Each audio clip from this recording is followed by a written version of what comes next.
Hey, what's up, everybody? Hanging out here in the Wake Up Call studios where we are every Monday through Friday from 9 a.m. to 11 a.m. Eastern time. So make sure you're listening into the show on mixlr.com/wakeupcalldt and on the homepage, wakeupcalldt.com, where the MixLR feed is embedded right on the homepage. So make sure you're listening into Wake Up Call with Dan Tortora from these studios every Monday through Friday from 9 to 11 a.m. Eastern time.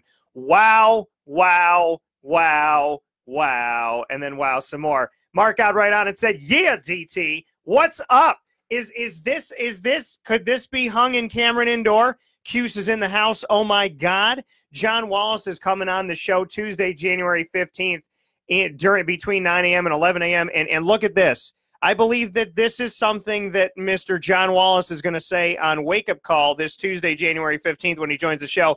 Cuse is in the house, oh my God. I wish somebody had that to hang that at Cameron Indoor. Cuse went to the Cameron Indoor house, and oh my God, did they not come away with the victory. Mark saying, whose house? As the, Dino Babers comment, Mark saying that he is tuning in from Canada. How is everybody doing today? Hope you're all having a good time and having some fun. Insanity, folks. This is the post-game show of Syracuse's victory over number one in the nation ranked Duke Blue Devils. Oh my Jesus. Is this not a game to celebrate? You see the monster behind me. Wake Up Call with Dan Tortora is proudly fueled by Monster Energy. We have the Mango Loco Pacific Punch. We have the Cafe Monsters Vanilla and Caramel. We have the Rehab Raspberry Tea, and we have the Red, White, and Blue Ultras. I have the Pacific Punch keeping me rolling here today. And apparently there was some of that Monster Energy feel to this Syracuse team at the end of the game. They had the energy. The commentators were talking about fatigue. What fatigue? And Pascal, can we get him up on here? Get him up on here. We got to show some love to this man right here.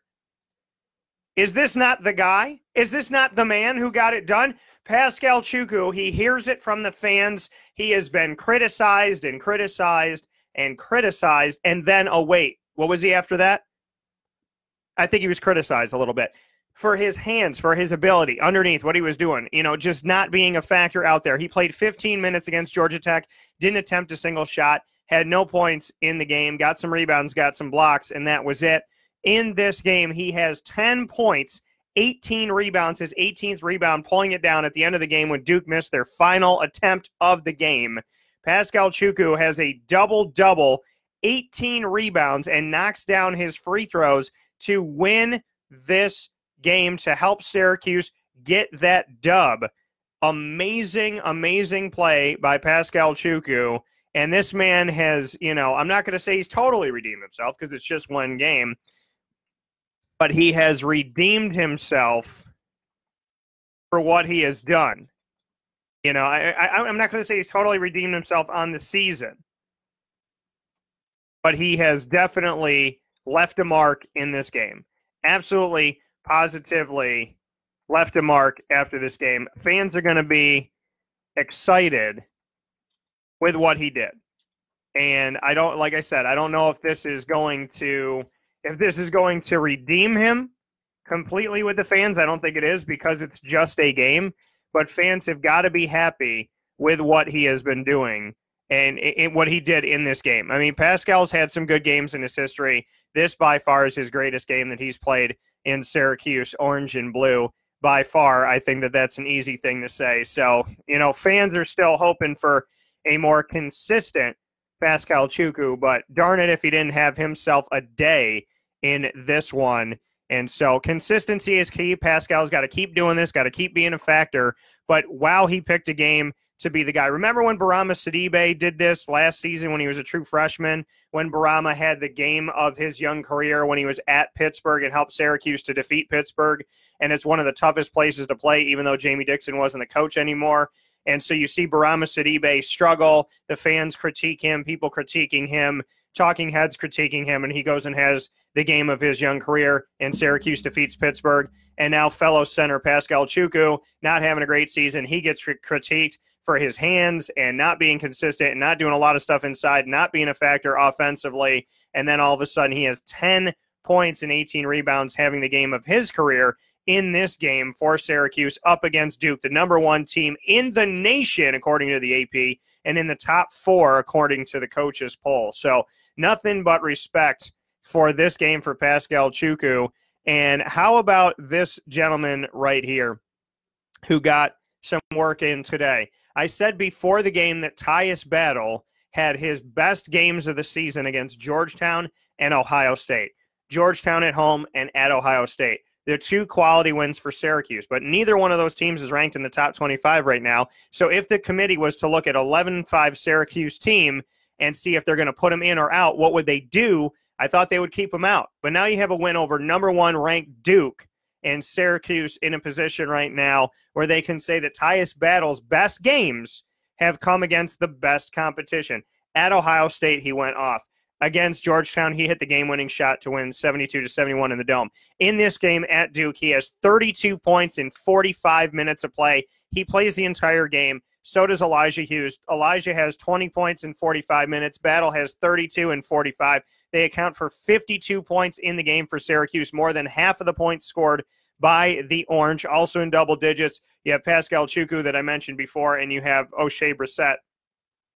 Jalen Carey, Marek Dolezaj didn't score a single point. Jalen Carey didn't score. They only attempted 1 shot apiece. Buddy Boeheim attempted 1 3. He made it. Brahma Sidibe, nothing. And that's all you had for Syracuse. So you got points coming from Chukwu, Hughes, Battle. Frank Howard had 16 in 32 minutes, and O'Shea Brissett had 14 points. So big-time play, but just amazing here to see the guy that you got on the screen right now. Tyus Battle's best 3 games of the season are Syracuse's 3 quality wins. At Ohio State, game winner against Georgetown at home, and, of course, the win today against #1 ranked Duke in Cameron Indoor. Big-time shout-out to the Syracuse Orange who got it done, and I'm ecstatic that in less than 48 hours, I will be at the Wildcat with Dale Shackelford, Syracuse Orange alum, and we're going to be peeling back the Orange for a special on-site, on-location show to talk with the fans, all of you, men, women, and children of the community. Come out and see us this Wednesday. I'm going to put it up right now. So I'm going to put it up on the live feed here so you can have it. Come to the Wildcat on 3680 Milton Avenue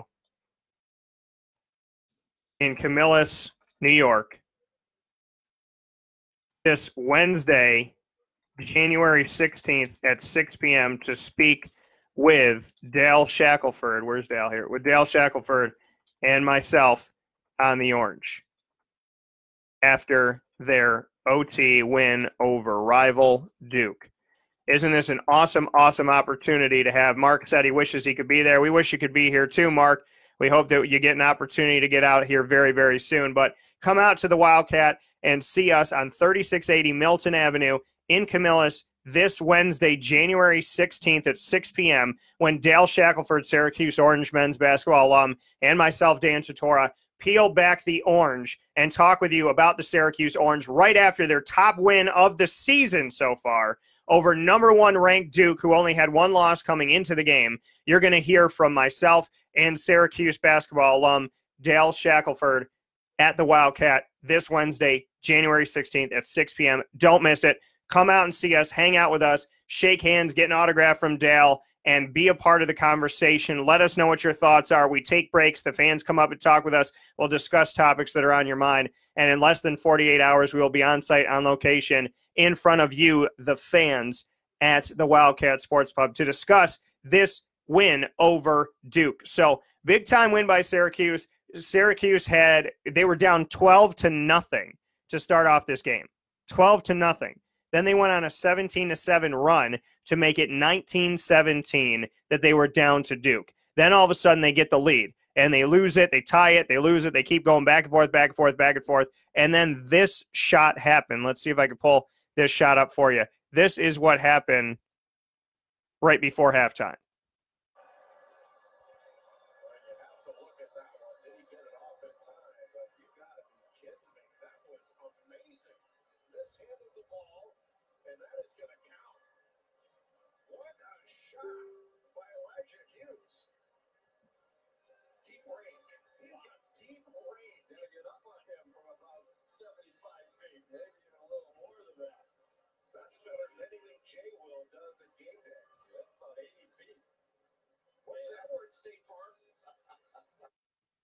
So seeing that shot, and obviously credit to ESPN's commentators and ESPN's videographers and, a camera crew, everybody that worked on that. But to that shot, and once again, thanks to ESPN for the video and the commentary, but that shot by Elijah Hughes makes it 49-48 at the break. Syracuse, early on their second attempt of the second half, is a layup by O'Shea Brissett, and that gives Syracuse a 50-49 lead. And then Syracuse doesn't have the lead for a while after that until they eventually regain it as time is clicking down in the second half. I mean, this was a game where Syracuse fought their way back in the first half, fought their way back in the second half. Absolutely tremendous play by the Syracuse Orange. They have every right in the world to feel great about themselves right now. And to go back to, how everything started off here in the second half, Syracuse had scored 11 coming out of the gate in the second half to Duke's 13, keeping it very, very close. Then Zion Williamson hits a three, and then gets inside, takes on two players at the rim. He has 28 points on back-to-back, makes a three, and then working around inside, 13:58 to play. Zion Williamson's got the team going. And without Zion Williamson at that point, when he had 28 points, it was 59-37. Syracuse would have had the lead if not for Zion Williamson. Those 28 points meant everything to Duke to keep them in this game. Syracuse 9 for 14 from beyond the arc at 64.3% early on here, and Duke was 7 for 33 at one point in the second half from the first half to the second half. 7 of 33 from long range, which ironically is what Syracuse was a game ago when they lost to Georgia Tech by almost 20. Syracuse fighting, still within two possessions after Frank Howard's jumper. Then Howard hits a three immediately after, 72-70 Duke. Alex O'Connell made a three on a play where it looked like Duke was going to throw the ball away. Somehow he picks it up. He's at Cameron Indoor. The shot's got a good chance of going in, and it does. And the Duke Blue Devils go up 75-70. 3 straight baskets by Frank Howard from that jumper that made the jumper and the three that made it 72-70 to the jumper that he had after that. He has 3 straight jump shots that make it 75-72 with about 10 minutes to go. Syracuse needs to work in and work inside. They're taking jumpers instead. Duke only misfires for so long. The shots are going to come back. Syracuse gets 4 offensive rebounds on 1 possession, does not score. And after not scoring a single point in the first half, Frank Howard would have 10 points at one point in the second half after those 3 straight jump shots that he had made, as well as some work at the line. O'Shea Brissett's 3 out of the break made it 76-75 Duke. And then after Tyus Battle got called for a questionable charge, he goes back down the lane on the next possession, gets 2. Pascal Chukwu then gets 2 at the rim. It's 80-79 Duke at this point.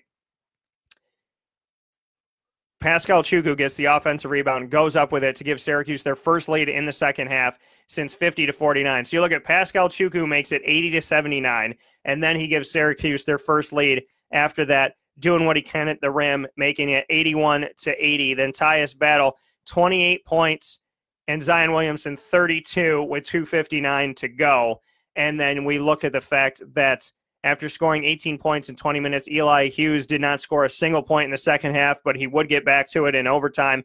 Frank goes inside, gets the lead back for the Orange, 83-82. It goes back and forth in this game. Then another tough jump shot by Tyus Battle. In the first half, Tyus Battle had a John Fitzgibbon saying Cuse in this one. In the first half, Tyus Battle had an extremely, extremely difficult shot that he made. It was like a wild shot. He just took it, faded back, threw it up over his defender, leg kicked out, makes it. He has another one late in the second half that looks similar. He's got a defender on, and he's able to make this shot. So first half and second half, very, very difficult shots made by Tyus Battle. And then the officials who let the bodies go on Syracuse's end when Syracuse is on offense throughout the game, they call Syracuse for a foul when O'Shea Brissett put a body on that wouldn't have been called on the other side by the way the refs were going in this game.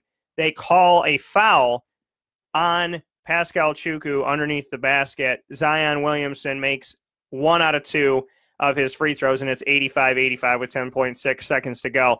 This free throw should have never happened based on the way that things were going in this game. What did Mark say? Was this our first win at Cameron? I think it was. I know we have won a few at the Dome. I've been at every Duke game at the Dome. So Syracuse, when you look at, and we'll get to that in a moment here to get to Mark's point. So Duke-Syracuse basketball in their head-to-head, and we'll get to that in just a little bit here. But to go back to that foul, was it a foul?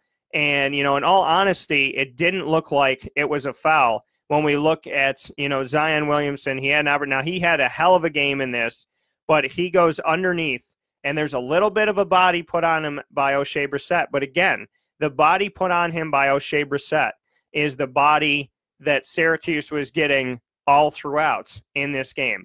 So to say that it should have been called and it wasn't called is ridiculous, because the reality of it all is Syracuse was getting bodied underneath their basket on offense, and they weren't getting any fouls going to the free throw line on a lot of those plays.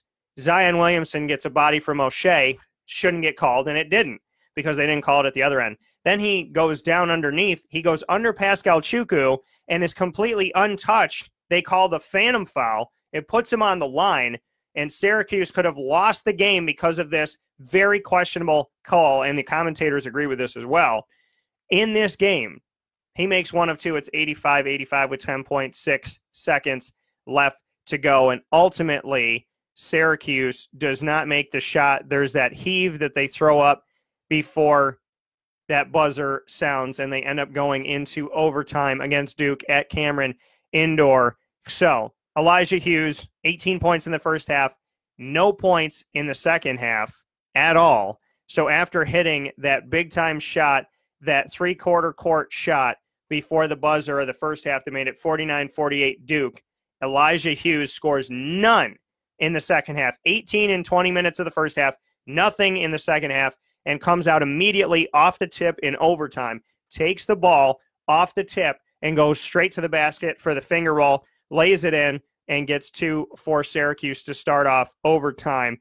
And from there, Tyus Battle goes for the long two, 89-88 Syracuse. After Duke got their first lead of overtime, Tyus Battle responded on the long two fadeaway jumper. Steal and a finish by Frank Howard gave Syracuse a 91-88 lead inside of 2 minutes, and Frank Howard had himself a second half in this game. After scoring no points in the first half of the game, he ended the game with 16 between the second half and overtime, 7 of 13 from the field, 2 for 5 from three-point range, 16 points in the game. And so big ups to Frank Howard, who, again, scored nothing in the first half. In the second half, got to double digits and was able to score in overtime as well. Had a big-time steal that led to the 91-88 lead where he finished at the rim. Pascal Chukwu gets the 1-and-1. He made both of them. I talked about the fact that this is a guy 7'2" that can make his free throws. You can't hack a Shaq on this Syracuse team because their Shaq makes free throws, and Pascal Chukwu ends up going 2 for 2 on his 1-and-1 attempt and makes it 93-88 Syracuse. And then RJ Barrett comes down, he hits a three, it's 93-91, and then Pascal Chukwu slams down the heave that was not an alley-oop but looked like an alley-oop because the shot was up and off the mark. So, Pascal under the basket gets the what's called alley-oop dunk when it was just a ball. It was a heave. It was a one-handed heave. Pascal gets down with it, makes it 95-91.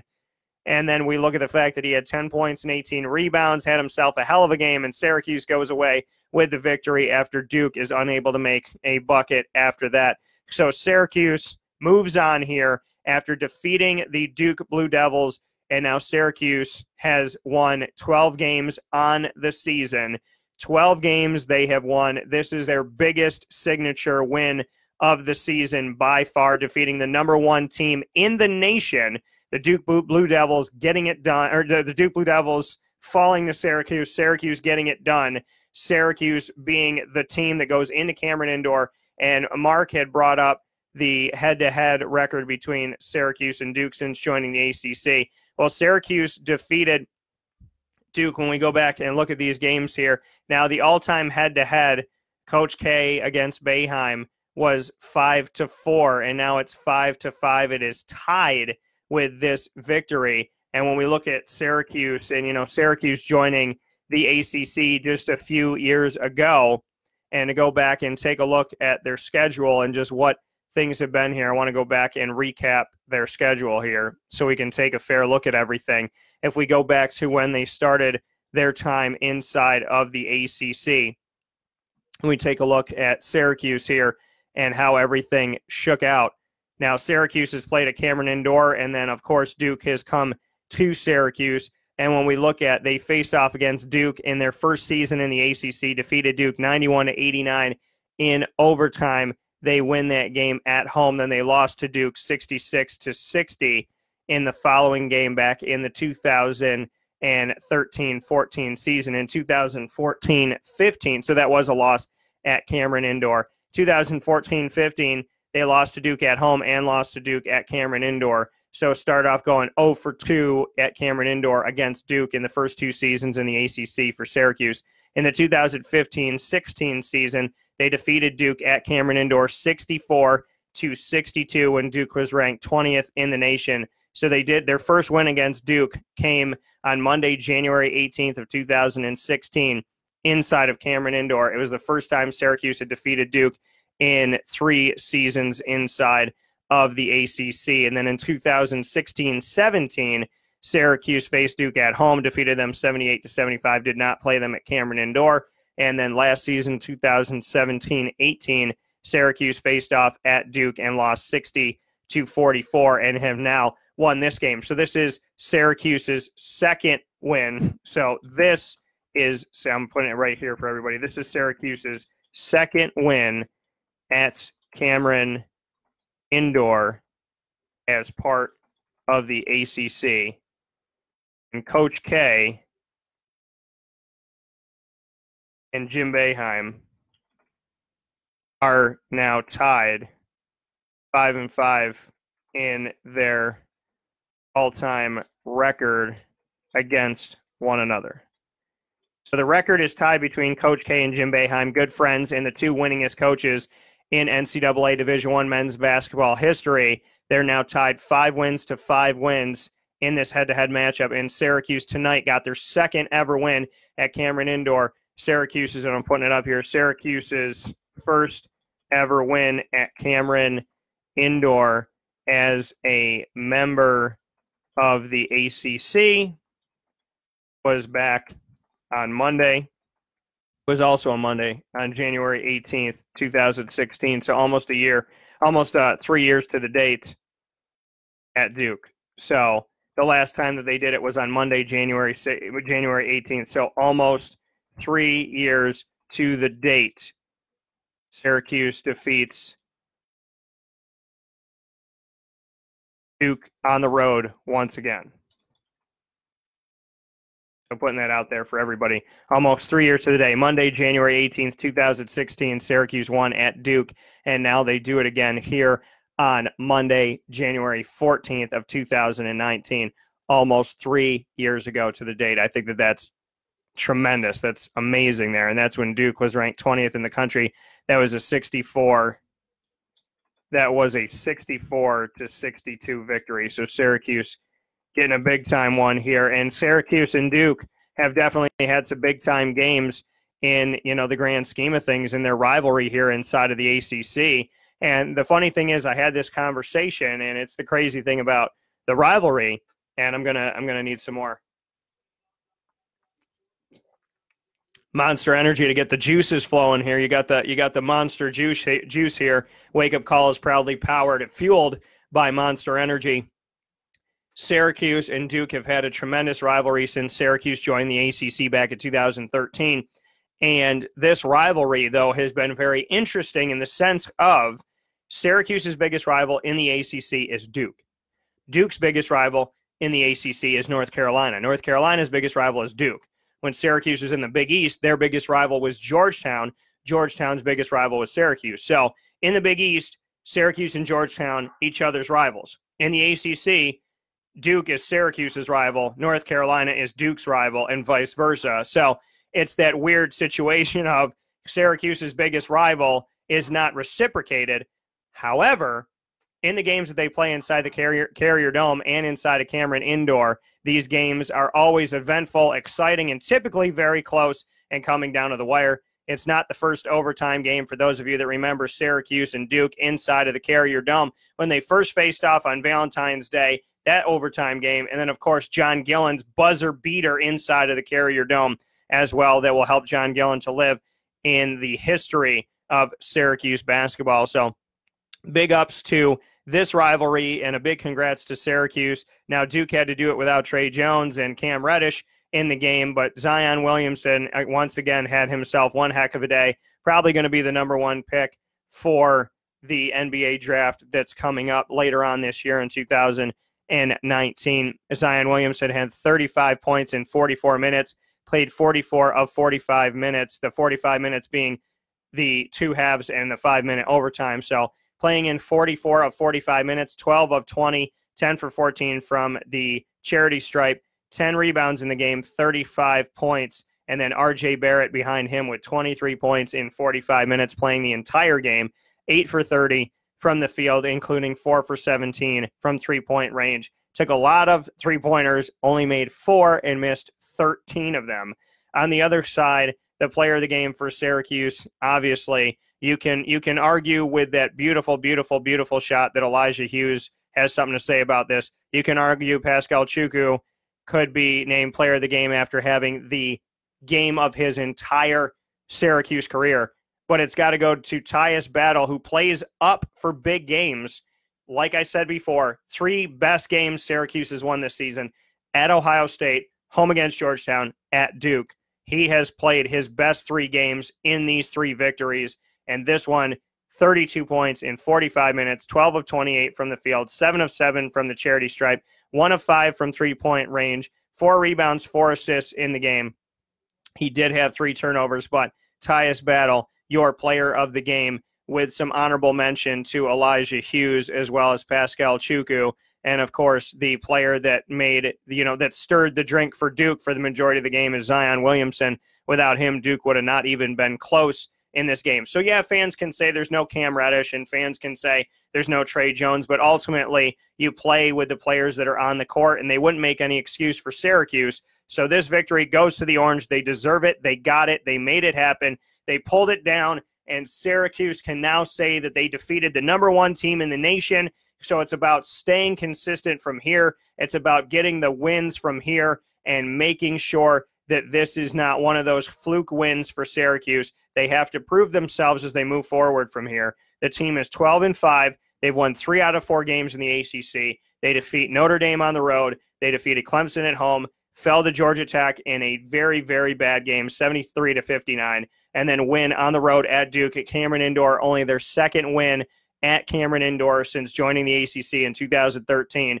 95-91 overtime victory in this game to go 3-1 in the ACC, 12-5 overall. They're at home for their next 2 games, Saturday, January 19th, against rival Pittsburgh at 2 p.m. Eastern Time at the Carrier Dome, and Thursday, January 24th, up against Miami at 8 p.m. Eastern Time. So a weekend game early on at 2 p.m. this coming Saturday, and on Thursday at 8 p.m. Then they'll be on the road for 3 straight at Virginia Tech, at Boston College, and at Pittsburgh.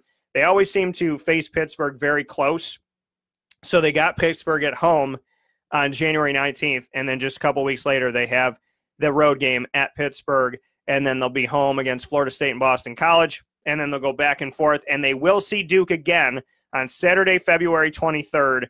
Duke will face off against Syracuse in the Carrier Dome, looking for some revenge, and Syracuse will look to have a 2-0 advantage on Duke. Syracuse needed that signature win. They needed help for the NCAA tournament committee. I know it's early on in the ACC, but every single game counts, and they needed a game that was going to stand out. At Ohio State was good. Ohio State ranked 16th in the country at the time, but Ohio State is not currently ranked.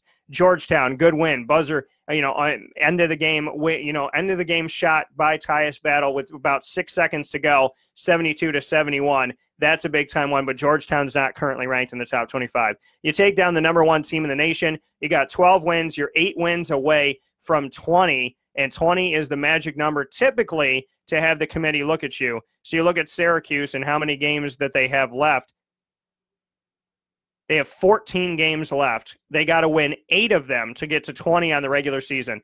14 games remain. I'm putting a note in here. Remain in the regular season for Syracuse,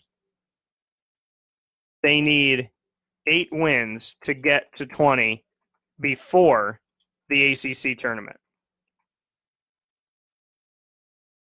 So, doable here. Ross said, great upset. Road conference win by Syracuse over the top team in the nation, Duke. Go Syracuse. So, Syracuse in a position right now where they are in good standing. 14 games to go.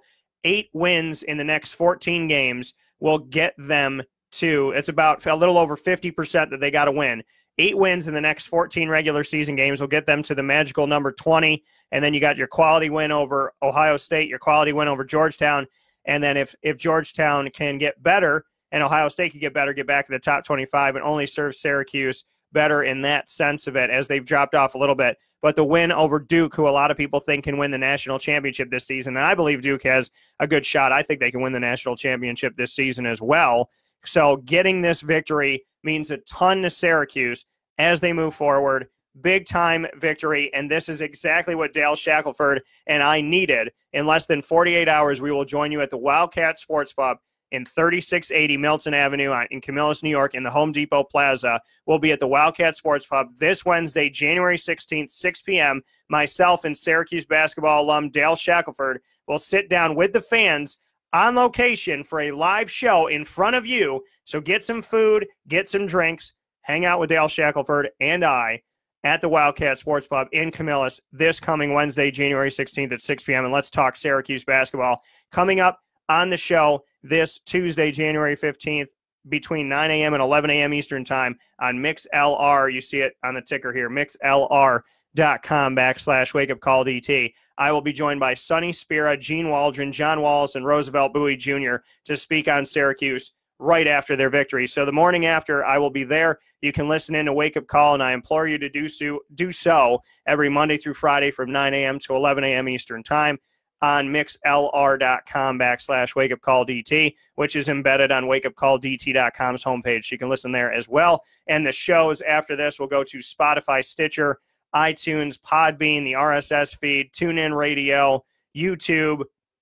They go all over the place. So make sure that you're paying close attention to Wake Up Call with Dan Tortora, and make sure that you're not just watching this video, but you're listening to our regularly scheduled broadcast Monday through Friday from 9 to 11 a.m. Eastern Time on mixlr.com/wakeupcalldt. So thanks for hanging out with us. Big-time Syracuse victory, defeating Duke 95-91 in overtime. Pascal Chukwu had the game of this season and his entire career at Syracuse. Tyus Battle, 3 good games against the 3 top quality wins for Syracuse this season. Frank Howard woke up in the second half. Elijah Hughes continues to impress and continues to impress on the road. We got to show the only way to end this show, the only way to end this live broadcast today is the right way. You always got to end things the right way. And this to me is the right way to end this broadcast.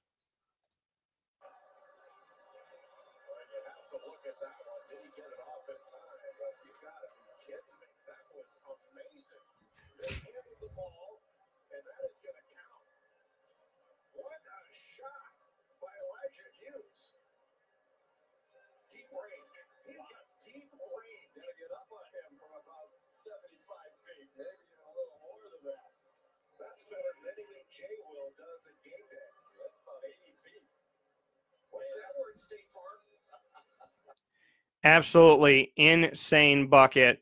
Got to be your number one top play, and Syracuse takes down rival Duke in Cameron Indoor for only the second time since 2013 when they joined the ACC. So second time in 6 years, almost 3 years to the date of when they did it on Monday, January 18th, 2016, which was also on Big Monday. 64-62 win, this time 95-91 in overtime. Syracuse, a lot coming up. Mark says, see you soon, DT, and see you all soon as well. Make sure you keep it locked to Wake Up Call with Dan Tortora Monday through Friday from 9 to 11 a.m. Eastern Time. You know where to listen, wakeupcalldt.com, and the live streaming feed, mixlr.com/wakeupcalldt. Internet radio at its best, always coming to you every single week. God bless you all. Have a tremendous night. And in the words of the infamous John Wallace, Otis Hill, Lazarus Sims, Jason Cipolla, JB Reef Snyder, and company, and Marius Janulis, gotta mention him as well. Cuse is in the house. Oh, my God. Cameron Indoor belonged to the Orange this time around. Have a great night, folks.